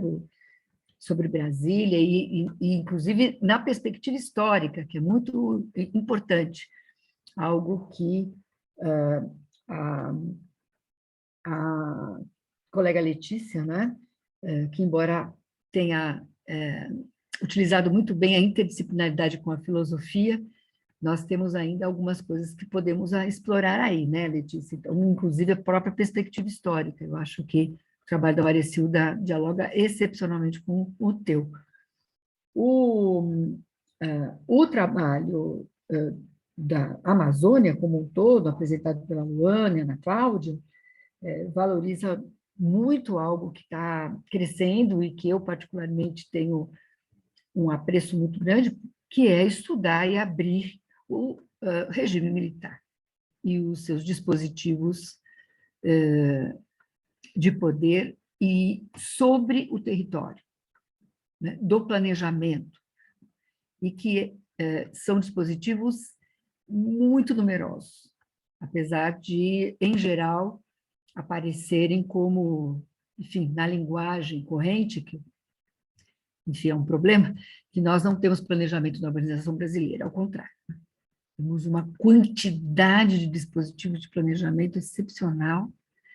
Então, aí esse trabalho é um trabalho que, nessa análise, inclusive, não só interdisciplinar, né, com a ciência política, inclusive, né, a economia política na veia, né, porque, além de geografia, ela também tem uma interescalaridade, né, na discussão da forma urbana. O Maricilda, inclusive, trabalha com o índice de forma urbana, que é uma coisa muito bacana mesmo. Então, ao escolher 3 lugares, né, Belém, Manaus, Marabá, nessa escala de planejamento regional e urbano, é muito positivo, né, a gente exercitar essa questão desses dispositivos de planejamento nas escalas, o que a gente viu também o Bruno fazer, né, ou seja, na hora que valoriza, inclusive, a própria emancipação municipal, é muito importante isso. Porque a fotografia, na perspectiva histórica do território, com as divisões administrativas, às vezes a gente trabalha de uma maneira limitada, né? E o Bruno mostrou a importância de fazer esse movimento, né? Essa dinâmica da autonomização administrativa e esse rebatimento espacial. Então, é também uma interdisciplinaridade importante com a geografia, vejo eu. E a questão das praticidades, também gostaria de relevar. Eu estou falando, mas se vocês estão no debate, vocês já agarram e se colocam. A questão da protocicidade é muito interessante, porque nós falamos de um Brasil urbano e alguns autores questionam se nós temos realmente um Brasil urbano. E eu falei na outra mesa, volto a falar aqui, eu acho que nós temos hoje um desafio de questionar a aglomeração. Né? Então, hoje nós não podemos mais politizar a baixa densidade ou a alta densidade apenas do ponto de vista de que tem mais rico ou mais pobre, mas que tem mais pobre morrendo, né, por conta da baixíssima densidade de recursos de saúde, recursos de infraestrutura. Eu acho que protocidade é um termo interessante, se depois o Bruno quiser aprofundar um pouquinho, né? Sobre se esse só porque é padrão urbano, só porque tem IPTU é cidade. Então, se você quiser aprofundar, seria muito bacana. Eu já falei bastante do último, né, da Maricilda, com a geografia, os gráficos excelentes, né, de cruzamentos de dados e também da exploração da área planejada e da área ocupada, que é sensacional, né, fazer essa comparação. Então, eu abro para vocês estão aí com as minhas provocações, fiquem à vontade. Se vocês puderem ir se inscrevendo na mãozinha, ou mesmo a gente vai vendo aqui no chat, quem quiser ir falando, a gente... Tá bom? Posso, se puder começar falando um pouco dessa questão da protocidade? Tá bom. E realmente foi um termo que eu achei muito curioso, porque também é duvidoso, acho que também me coloquei em dúvida quanto utilizar ele no final da apresentação, porque eu levantei isso através de eu vi esse primeiro termo numa pesquisa do Ricardo Gilson da Costa, que é um geógrafo rondoniense, e foi um dos documentos atuais mais completos que eu achei sobre a história de Rondônia. E no final, em algum ponto, ele cita ainda muito timidamente essa questão da protocidade, que levantando principalmente essa questão dessa última cidade que eu falei, da União dos Bandeirantes, que era uma madeireira e virou uma cidade. Então, não necessariamente se emancipou ainda, mas já tem tudo que uma urbanização indica. Assim. Então, já é uma cidade com vias, já tem infraestrutura, já existe todo um comércio local. Não é à toa que agora iniciou-se um processo de emancipação.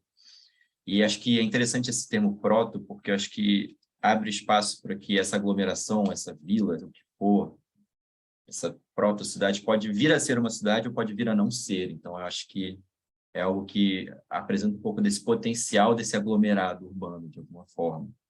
E são muitos. Então, alguns podem vir a ser cidades, outros podem vir a ser nada, podem vir a abandono, como eu mostrei no outro caso de Nova Mutum, que foi um vilarejo que foi construído para realocar pessoas removidas de uma construção hidrelétrica e não deu certo, e acabou que já está em abandono completo. Uma cidade que já está com seu aspecto fantasmagórico. Então, eu gostei desse termo do proto, porque o proto mostra o potencial tanto de crescimento quanto de extinção, assim, daquilo, assim, desse núcleo. Uhum. Realmente, se emancipar como um município, mas é o aglomerado em si. Uhum. O fato de ser sede do município não significa necessariamente que é uma cidade, sabe? Pois é, então acho que o fato de ser esse aglomerado que pode vir a ser algo destrutivo, pode vir a ser algo abandonado, pode, enfim, acho que a gente tem avançado mais aí, mas como eu fiz essa pesquisa toda no meio pandêmico, distante, não consegui visitar o local, também foi muito difícil achar essa informação aí. Claro. Eu acho que me abriu muito ter colocado esse termo no final para pesquisas futuras, assim, talvez, locais, e lá. Vamos ouvir a Ana Cláudia, que levantou a mão aí para fazer o debate. Obrigada. Eu queria dizer para o Bruno que nós temos um programa de arquitetura e urbanismo lá em Belém, né, na UFPA, e que eu te recomendo que tu leias um pouco da nossa produção, porque tu vais encontrar várias coisas que dialogam com o que tu trazes, né? E assim, para não ocupar muito tempo com isso, essa questão da protocidade, a gente tem assim uma urbanização incompleta, porque a gente estuda isso já há algumas décadas, né? E pelo menos eu tenho muita tranquilidade de dizer que nós temos uma disputa de racionalidades. A gente vai encontrar um urbano extensivo, que é articulado com o que sai da região, e ele é uma urbanização incompleta. Eu não preciso ter estruturas completas, eu preciso ter só a logística que permite que saiam, né? Sejam lá quais forem os produtos. Eu preciso de estrada, porto, algum lugar lá para alojamento de mão de obra, mas naquilo que é mecanizado, né? Eu já passo a dispensar a cidade. A cidade não é uma questão, né, nesse tipo de apropriação do território. Mas, por outro lado, não em Rondônia, porque Rondônia está muito prejudicada, né, a gente vai encontrar em outras partes da Amazônia a resistência. Então, existe aquilo que eu venho chamando de um periurbano estendido, que está lá no entorno da cidade, com uma porção de assentamentos humanos pequenininhos, dispersos, mais articulados, né?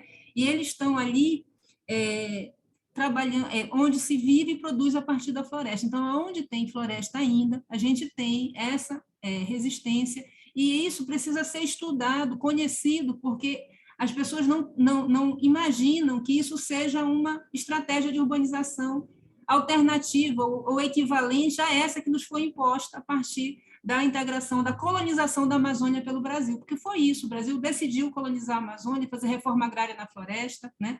E dessa maneira ele implantou uma nova racionalidade que, como ela alcança uma fase do capitalismo diversa daquela que foi o motor para a metropolização em outros lugares, ela vai se ater ao mínimo, né? Então, é o mínimo para sair. Então, assim, coloco isso só para poder iluminar um pouco, que a coisa é mais complexa, né? A gente não está falando de uma concepção, e isso pode ter muito mais nuances. Então, quando a gente recebe um estudante de cada estado, a gente vai avançando. Teve uma moça que fez um trabalho sobre Porto Velho, a gente avançou um pouquinho na compreensão sobre Rondônia, mas é para a gente perceber que há ainda... a gente há de descolonizar o pensamento, a narrativa que foi feita brasileira, né, sobre o nosso próprio território, tá? Então, eu fico por aqui para rodar o debate. Obrigada. Obrigada. Obrigado, Ana Cláudia. Palavra aberta. Eu queria fazer uma ligação entre o meu trabalho com o trabalho da Marecilda, não excluindo os outros trabalhos que foram ótimos, mas é por se tratar da mesma cidade, então fica mais fácil da gente fazer essa ligação.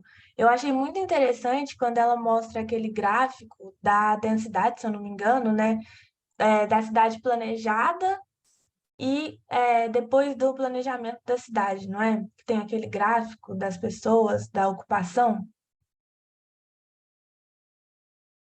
Pode falar, é só para confirmar esse gráfico. Na realidade, é referente à área planejada, né? Em quilômetros quadrados. Foram feitos. É verdade. Mas eu acho muito interessante isso, ligado com o rizoma que eu falei, né? Porque essa área, ela aumenta a partir desse processo de desterritorialização das pessoas que estavam em Brasília, né? Porque se elas fossem ficar só em Brasília, eu acredito que essa área seria muito menor. Ela se expande por causa dessa ruptura que tem nesse processo. Não sei se é bem isso, mas é isso que eu entendo, é isso que eu queria comentar mesmo, sabe? Que eu achei bem interessante. Até fiquei bastante curiosa em conhecer mais sobre essa teoria do rizoma, né, que eu nunca estudei. Mas, enfim, acho que pode contribuir muito para o nosso trabalho, né, a gente, justamente essa troca é muito rica. Sim, muito. Inclusive, os trabalhos do pessoal aí da Amazônia também estão interessantes para a gente, que não tem esse contato, né, assim, Brasília até que está razoavelmente perto, mas a gente não tem muito, então é interessantíssimo ver, acho que todos os trabalhos, um contribui com o outro. A questão da área metropolitana de Fortaleza também é interessantíssimo, que eu pretendo desenvolver depois, no futuro, na tese, um estudo sobre as regiões metropolitanas, né? Então, acho que foi muito enriquecedor, eu só posso agradecer pela oportunidade de participar e de conhecer o trabalho dos colegas. É bonito isso, né? Porque é um encontro de desconhecidos, mas que têm preocupações, né? E tormentos e problemas científicos similares, né?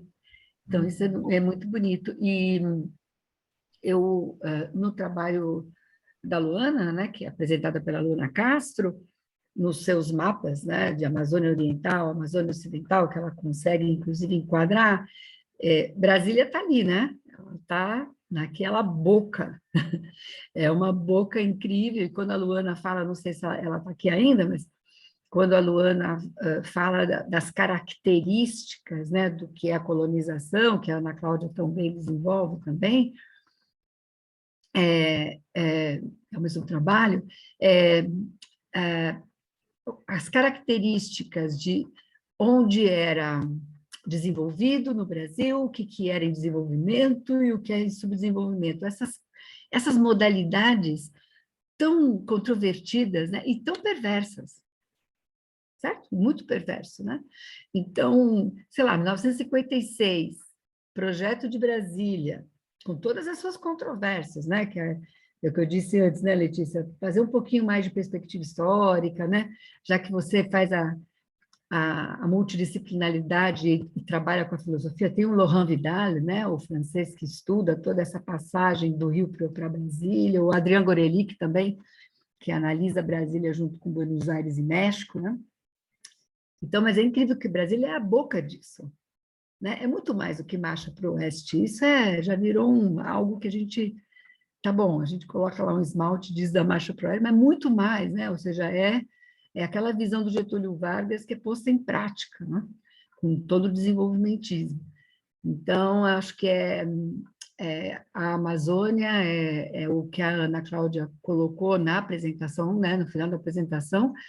Assim, história é isso, nós temos um problema no presente, a gente precisa entender sua gênese. E a gênese não é só, inclusive, no período militar, né?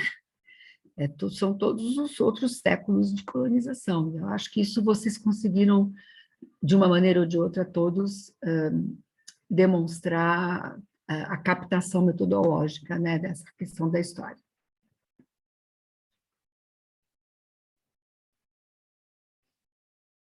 Palavra aberta.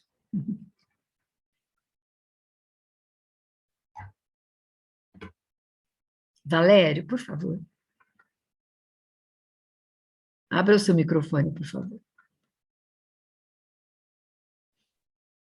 Vez por outra eu faço isso, começo a falar e Todos não nós. lembro de ter ligado. Todos nós. Eu queria, antes de mais nada, agradecer pela moderação, por participar dessa sessão, aqui mais como ouvinte, como um coautor do trabalho de Maricilda, fico feliz em ter contribuído nessa pesquisa.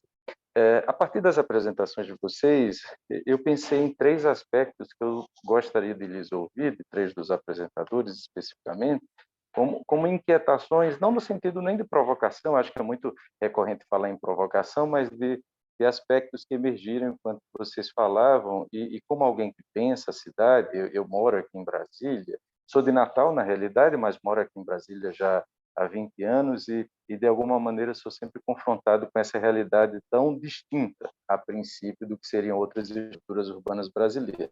Mas enquanto vocês falavam, 3 questões surgiram aqui para mim e ouvir a opinião me ajudaria talvez a tentar esclarecer alguns pontos. Por exemplo, em relação à exposição feita por Bruno, a partir do contexto de Rondônia, Bruno, você trouxe em alguns momentos a questão da anomalia, da imprevisibilidade, da condição randômica dessas estruturas urbanas colocadas. E aqui no nosso laboratório, na UNB, nós temos feito mapeamentos a partir da abordagem da teoria da lógica social do espaço, da sintaxe do espaço, de cidades distribuídas por todo o país. E é curioso como em Rondônia, o sistema urbano é usualmente um grande e rígido tabuleiro de xadrez que conversa diretamente com essa exposição que você trouxe aqui. E a minha pergunta tem relação com a preocupação com a crítica. É claro que a gente tem que fazer crítica, faz parte, inclusive, do nosso tipo de atenção como a cidade, mas eu lhe perguntaria se nessa leitura histórica que você desenvolve, confrontando com essa matéria urbana contemporânea, se haveria aspectos positivos dessa rede que foi implantada em Rondônia. Haveria aspectos positivos diante de toda uma leitura crítica que você traz, que é fundamental. Eu entendo essa rigidez como, inclusive, um antagonismo diante da floresta, um antagonismo diante da Amazônia. Haveria, já que é a realidade urbana hoje em dia, eu colocaria isso como uma primeira pergunta. Para a Letícia, veja, eu moro aqui em Brasília, como esse espaço de exceção que o professor Holanda tão recorrentemente coloca, e uma preocupação por exemplo, com aquilo que você traz da desterritorialização, é que progressivamente me parece que, apesar do caráter excepcional do Brasília, cada vez mais essa cidade se parece com qualquer outra grande estrutura urbana brasileira. Quando a gente fala em fragmentação, descontinuidade, isso não é diferente de Natal, de Salvador, de Belo Horizonte, de Belém, de Manaus. O quanto essa desterritorialização, e aí no seu olhar, é distinta daquela que acontece em outras estruturas urbanas. Então, esse seria um aspecto.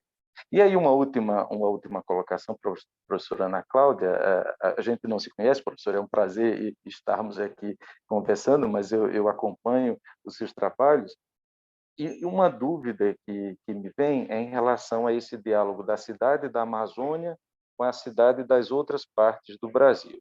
E algo que sempre surge para mim é como lidar com os parâmetros, por exemplo, que são definidos e trazidos pelo IBGE, numa leitura mais homogênea da cidade brasileira, quando a gente enxerga realidades urbanas tão distintas, eu colocaria urbanas entre aspas, a partir, inclusive, das distinções que você traz, como a gente dialoga com esses parâmetros que são nacionais? Haveria um caminho em que nós conseguíssemos ter esse perfil nacional mais distinguido do que seria a cidade, por exemplo, do sertão nordestino, do que seria a cidade do sul do país? E essa é uma dúvida de pesquisa nossa aqui, trabalhando com a base que hoje já tem essa estrutura sintática, a partir da sintaxe do espaço de mais de 1000 cidades brasileiras, e o desafio de perceber o quanto se aproximam e o quanto se afastam, e em que medida os parâmetros podem ser utilizados de maneira uniforme para essas estruturas urbanas. Veja que são questões muito gerais, mas fazem parte das inquietações do pensar essa cidade que nós estamos vivendo hoje em dia. Eu não coloco nem como provocação, acho que são dúvidas mesmo, que as apresentações me fazem recordar de problemas estruturais que nós sempre estamos enfrentando aqui. Era isso. Muito obrigado, agradeço pela atenção de vocês. Bacana, Valério, obrigada. A palavra aberta. Bem, eu posso começar a responder, para eu não esquecer, né? Olha, Valéria, a gente já se encontrou em banca, enfim, a gente tem aí, de vez em quando, nessa virtualidade, né? Acho que uma banca da Lisa.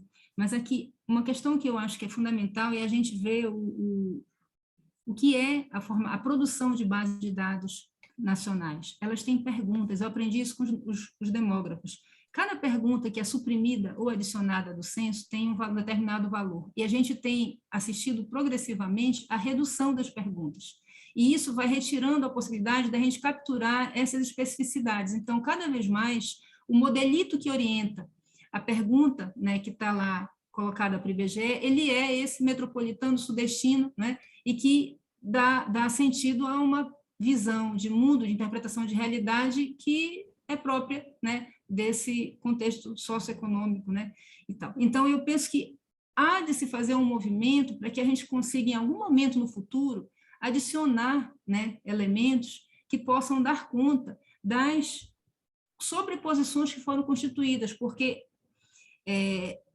houve um ritmo de desenrolar dessa trajetória no Sudeste, e há ritmo diferente no Nordeste, há um ritmo diferente aqui na Amazônia, e a gente vai assistir isso acontecer em fases, né, do capitalismo diferentes, e ele tem estratégias diferentes. Então, a gente aqui não tem mais uma... Se aqui, para cá, chegam indústrias, por exemplo, elas não são atraídas, elas não vão ser grandes consumidoras de mão de obra, são cada vez mais automatizadas, mecanizadas. Então, a gente observa que isso explica um pouco do empobrecimento que é capturado. Por que é tudo tão precário? A gente não tem mais necessidade da cidade como base material, né? E a gente não tem cuidado com o que está acontecendo com as pessoas. A gente está destruindo o que elas precisam para produzir e não está colocando nada em troca, é uma conversão incompleta. Eu não sei se eu ajudo, né, nessa compreensão, mas eu colocaria esses 2 pontos para não me estender, né, para iniciar aí um diálogo. E deixa o Bruno trazer as coisas legais que ele trouxe lá de Rondônia. Parabéns para todo mundo, acho que eu não falo mais aqui. Muito legal a sessão. Bom, tem o Bruno e depois a Letícia. Tentar ser rápido também, respondendo aí. Mas eu acho que isso também é um ponto muito importante que também foi levantado, acho que na minha banca na época, Valério, que, de fato, acho que eu me coloco muito como essa construção como algo antagônico à Amazônia, só que quando eu chego nesse ponto final, quando eu falo da proto-cidade, que ainda é muito também embrionário na minha pesquisa, que eu cheguei realmente no final, é como essa potência também que esse ponto final dessa linha ainda tem. Então, como a própria Ana Cláudia falou, não necessariamente aquilo vai virar uma cidade, ou aquilo vai virar um município, mas como que ali pode estar a grande virtualidade desse momento, assim, de que a gente pode fazer a partir dali, sabe? Desse ponto final, desse ponto de linha, assim, que dali em diante, aí sim, é o mato, a floresta, Então, como que esses espaços, por ainda não serem completamente formados ou consolidados, essas cidades, essas proto-cidades ainda não terem um ciclo fechado, não serem ainda cidades propriamente ditas, como que a gente pode chegar, apontar aquilo ali como talvez a nossa grande oportunidade de enxergar e talvez fechar um terceiro e novo paradigma, talvez de controle, não controle, mas de organizar a partir dali, sabe? Desse ponto final dessa linha. Então, quando eu falo de anomalia, parece que é algo realmente que vai contra um pouco, tipo, a anomalia como esse problema, mas a anomalia com essa oportunidade dessas proto-cidades serem esse novo paradigma, talvez um paradigma de reversão de tudo isso que foi construído, pelo menos até agora. Então, enxergar também as potências dali.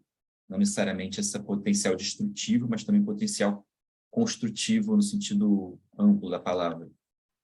Mas aí é isso. Obrigada, Bruno. Letícia. Bom, foi uma pergunta muito interessante.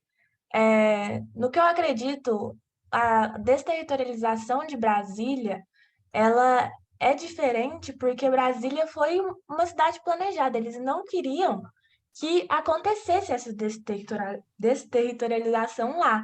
Então, é claro que a gente percebe esse movimento em várias outras cidades, é um movimento natural que acontece mesmo, não tem como a gente barrar, a gente tem que deixar o desejo das pessoas livre, esses movimentos livres, só que Brasília chama atenção porque não era algo que eles queriam, né? Eles queriam que as pessoas ficassem apenas lá, mas o movimento natural das pessoas é se desterritorializar. Então, elas até tentaram ali se desterritorializar da cidade de Brasília, mas a gestão técnica foi percebendo que estava formando algumas favelas. Então, a gestão técnica mandou essas pessoas para as cidades satélites. E aí é por isso que esse processo de desterritorialização de Brasília, ele chama atenção, porque não é um processo que fica ali na periferia só da cidade, se expande para umas cidades que estão mais longe do plano piloto de Brasília. Então, eu acredito que seja por isso que é diferente das outras cidades, sabe? No meu ver, é isso. Eu não sei se eu respondi a pergunta, mas eu espero que sim. Não, mas essa pergunta não se responde assim, É né? uma reflexão, né? É verdade. Não é tão fácil, porque É muito difícil. se nós falando de... Eu levantei a mãozinha, porque falando de interdisciplinaridade com a geografia, a filosofia promove muitos conflitos. Você vai falar desse território para um geógrafo, né? Você reprova, né? Porque o espaço é geográfico. E nós estamos no território, sempre. Então, eu creio, e você que é bem jovem e aí super esperto, de explorar outras disciplinas. Porque a filosofia, muitas vezes, utiliza termos que não é exatamente no pé da letra que a gente tem que pegar, né? Então, e eles têm nome. Eles quem são, né? Então, é o Estado, é a cultura técnica que está vinculada ao Estado, que está ali amparando as decisões do Estado. O Milton Santos, ele tem uma visão sobre política e técnica, e ele diz que a técnica é a autorização para fazer. Né? Então, nós temos contradições em todos os pisos, degraus e centímetros quadrados da nossa reflexão. Então, os filósofos, Henri Lefebvre é filósofo, e muitas vezes também, ele maneja os conceitos, se você pegar no pé da letra, você não vai, né? Exatamente, você não vai. Então, quer dizer, e também tem que entender esse movimento moderno, né? Essa aposta que gerações tiveram sobre o fazer planejado, né? Essa questão de organizar a produção, né? E eu tinha levantado a mão por conta, inclusive, da fala última do Bruno.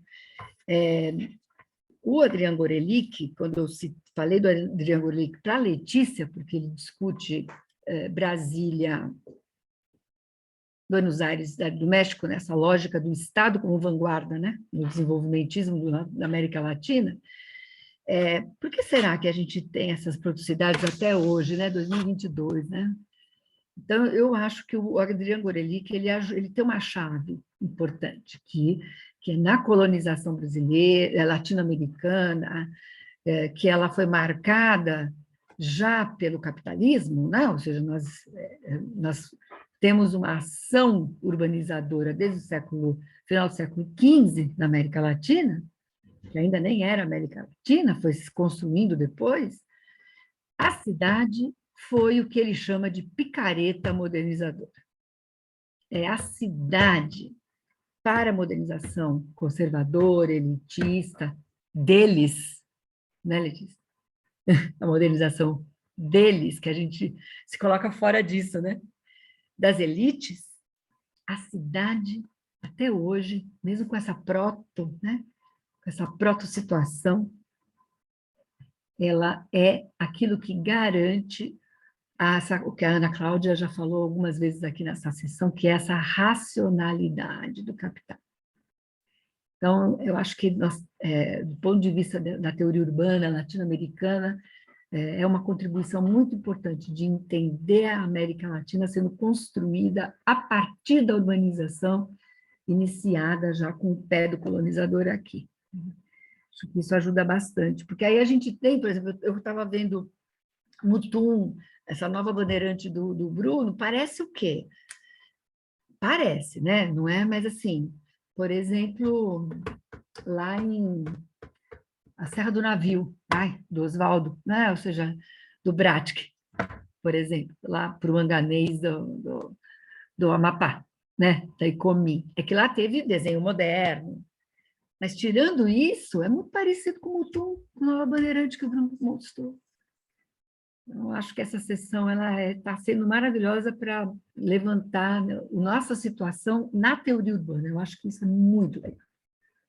Muito, com várias entradas, filosofia, geografia, demografia, enfim, muito legal. Gostei muito, aprendi muito com vocês. Gostoso. Palavra aberta. Estamos acabando, né? Acho o tempo. Quer falar, Bruno? Não, só apontar, Valério, eu também não sei se eu respondi aí, segundo a Letícia também, mas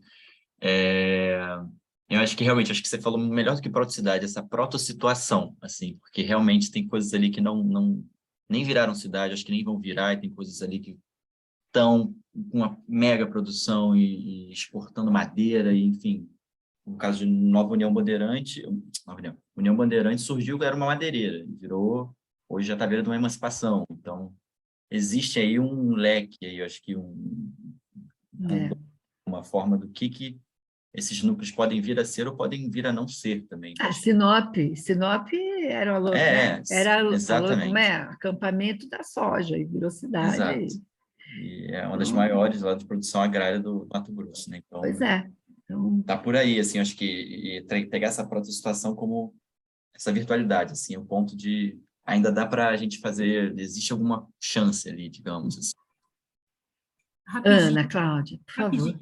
A gente recebeu uma estudante de Sinop e ela disse: de que Amazônia vocês estão falando? Porque eu não conheço essa Amazônia, de família paranaense radicada lá no Mato Grosso, que viu aquilo e toma aquilo como sendo a aposta de desenvolvimento. Então, eu penso que a gente tem aqui 50 anos pela frente para a gente refletir e redefinir o caminho. Assim, a gente nem tem 50 anos porque as mudanças climáticas vão nos acossar antes disso, mas é urgente a gente tomar um choque de realidade e perceber onde é que isso vai dar, porque está todo mundo fazendo a emancipação com o pressuposto de que vai intensificar aquela trajetória naquele lugar.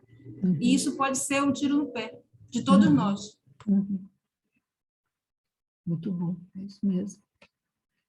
Vamos refletir juntos sobre isso, ficar mais fortes, ver o que acontece agora a partir de 1º de janeiro, que não vai ser fácil. Mas vamos lutar para que consigamos, né, garantir uns ganhos democráticos e ambientais, né? E indígenas, enfim. Pessoal, eu adorei conhecer vocês. Algumas pessoas eu já tinha visto em Ampur, né? Ana Cláudia, por exemplo, já tinha visto em algum em Ampur. Muito mesmo. A Karen Solek aqui. Oi, Karen. Muito legais mesmo as pesquisas. E com muitos desafios, né? Muitos desafios para todos nós. Heloísa, muito obrigada aí por fazer a gestão do tempo comigo.